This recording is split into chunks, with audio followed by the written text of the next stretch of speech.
Hello and welcome to DriveSpark. This is the 2021 Royal Enfield Interceptor 650, and before we go ahead with the review, let me run you through the bike's brief history.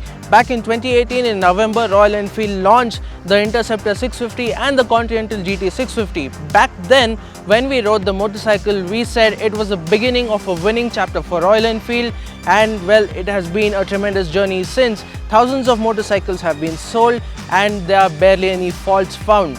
Well, this is a 2021 model and we've been riding it around, and we're gonna take you through what the changes are and what it's like to ride. So let's go.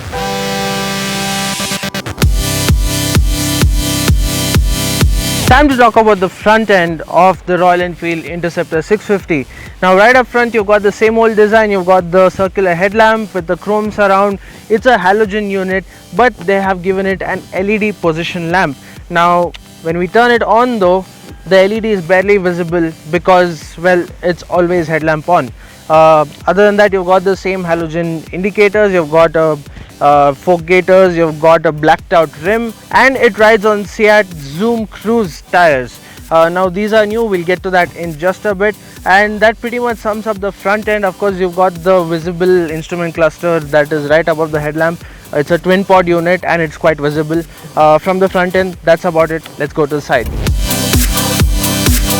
At the side profile, of course, when you get there, the first thing that grabs your attention is this beautifully sculpted fuel tank, especially in this color. This is called Ventura Blue. It's one of the 4 new colors that were introduced this year.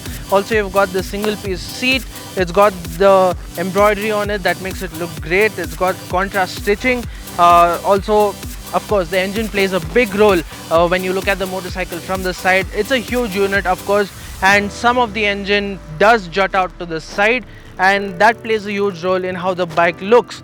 You've got blacked out side panels and there's a lot of chrome everywhere. As you can see, you've got chrome on the mirrors, the handlebar, the fuel tank cap, and of course the engine, the exhaust.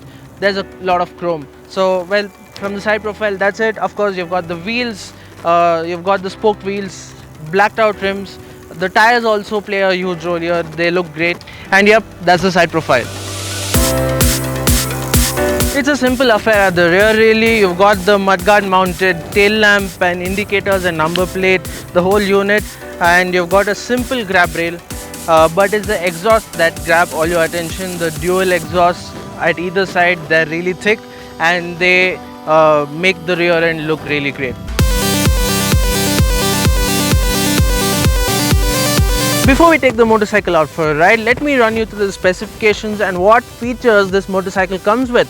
So right up front, as I said earlier, I've got a halogen headlamp. In fact, all the lighting on the motorcycle is by halogen bulbs. The indicators, the headlamp, the tail lamp is just one LED pilot lamp that comes inside the headlamp. In terms of instrumentation, you've got an analog digital setup. It's got the speedometer to the left and the tachometer to the right. In the tachometer binnacle, you've got a few telltale lights, and in the speedometer binnacle, you've got a small LCD screen that displays the fuel gauge and the odometer as well as the 2 trip meters it comes with. Also, you've got simple switch gear. On the right side, you've got the kill switch as well as a starter button. On the left side, you've got the pass switch. You can switch between the high and low beams, the indicator and the horn. Well, that's about it in terms of features. Let's talk about the specifications and this engine, because this is what this motorcycle is all about. It's a 648cc parallel twin engine. It's air and oil cooled. It puts out 47 bhp at 7150 rpm and 52 Nm at 5250 rpm. A 6-speed gearbox drives the rear wheel via a slipper clutch. Now it comes with a slipper clutch, which makes the clutch really light and easy to handle. Also, engine braking is an easy task. Also, it's got a brilliant soundtrack. It sounds really great. We'll show you that as well. So that's basically the specifications of this motorcycle. Of course, you've got the tires as well. Now the motorcycle rides on Seat Zoom Cruise tires.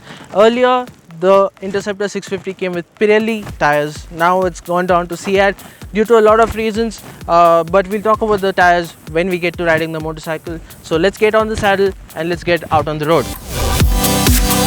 The crowning glory of the Interceptor 650 lies in the 648cc parallel twin engine. It really is the party piece here. Puttering around town at low RPMs is a piece of cake, and the Interceptor does it effortlessly. It even sounds good while doing so. Whack open the throttle though, and a different side of the motorcycle comes out. The revs climb quickly, and within no time the motorcycle hits the red line. It's quite an engaging engine and keeps the rider entertained. Out on the highway, it is capable of cruising at triple digit speeds without breaking into a sweat. These were all characteristics we saw in the BS4 model. So what sets the BS6 model apart? For starters, the engine sounds smoother and less stressed, and the fuel efficiency too has increased by a bit. The Interceptor 650 has an ARAS certified fuel efficiency of 33.17 km per hour. In the real world though, it returned an average of about 25 km to the litre. Braking has always been one of the strong points of the Royal Enfield 650 twins. We are glad to report that the same braking prowess has been retained on the BS6 model as well. The same suspension too has been retained, and the telescopic fork up front and the twin shocks at the rear do their job pretty well. Over long distances, you do feel that the seat is a little too narrow and could do with more cushioning. However, this doesn't take away from the fact that the Interceptor 650 is one of the most comfortable motorcycles in this price bracket. More than anything else, it sure is one of the best motorcycles when value for money is considered.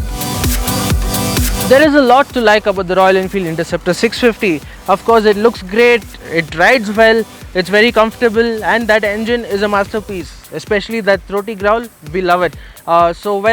That's our take on the Royal Enfield Interceptor 650. Thank you for watching. Stay tuned to DriveSpark. If you like the video, don't forget to share it and do subscribe to our channel. This is Stephen Neal signing off.